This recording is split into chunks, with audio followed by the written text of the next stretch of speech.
నమస్కారం మిత్రులారా, మీకు హృదయపూర్వక స్వాగతం ఎస్పీ ఛానల్కి.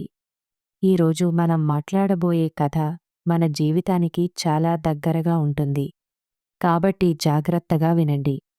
మన సమాజంలో చాలా కాలంగా వస్తున్న ఒక సంప్రదాయం ఉంది. దాని ప్రకారం పుత్రుడు పుట్టడం తండ్రిని నరకం నుంచి రక్షిస్తుంది అని అంటారు. పుత్ర అనే సంస్కృత పదానికి అర్థం నరకాత్రాయతే ఇతి పుత్ర, అంటే నరకం నుంచి రక్షించేవాడు పుత్రుడు అని. మన పురాణాల ప్రకారం మరణించిన తర్వాత పున్నామ నరకం అనే స్థానం ఉంటుందని, మంచి కర్మలు చేయని వారు అక్కడికి వెళ్తారని నమ్మకం.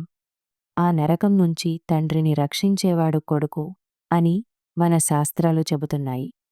ఇది దాని సారాంశం మాత్రమే. కాని మిత్రులారా, ఈ పుత్రుడు అనే భావన వెనక ఉన్న అసలు అర్థం ఏమిటంటే, పెద్దవారిని గౌరవించడం, వారికి సేవ చేయడం, వారి మాటలను వినడం. పెద్దవాళ్ళు ఎంతో ఓపికగా జీవిస్తారు.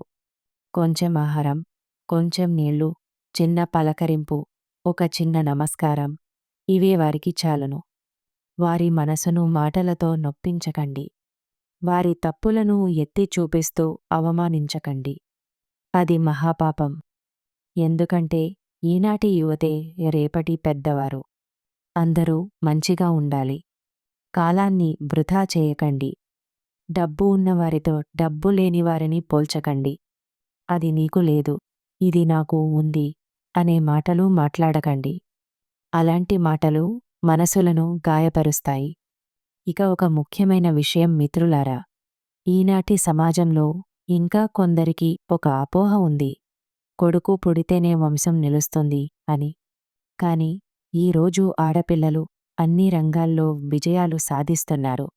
తల్లిదండ్రులకు కొడుకుల కంటే ఎక్కువగా అండగా నిలుస్తున్నారు. కుటుంబానికి గౌరవం, పేరు తీసుకొస్తున్నారు. ఆడపిల్ల అంటే భారం కాదు. ఆడపిల్ల రెండు కుటుంబాలను కలిపే ఒక ప్రేమ వారధి. ఆ అమ్మాయిని మంచి వరుడికి ఇచ్చి పెళ్లి చేయడం ఒక గొప్ప అదృష్టం. అలా రెండు కుటుంబాలు పవిత్ర బంధంతో కలుస్తాయి. కాబట్టి ఆడపిల్లలకు గౌరవం ఇవ్వండి. వారిపై గర్వపడండి. ఆ పాత అపోహలను వదిలేయండి. ఈ నిజాన్ని మనం అర్థం చేసుకుంటే జీవితం బంధాలలో చిక్కుకోదు, స్వేచ్ఛగా వెలుగుతుంది.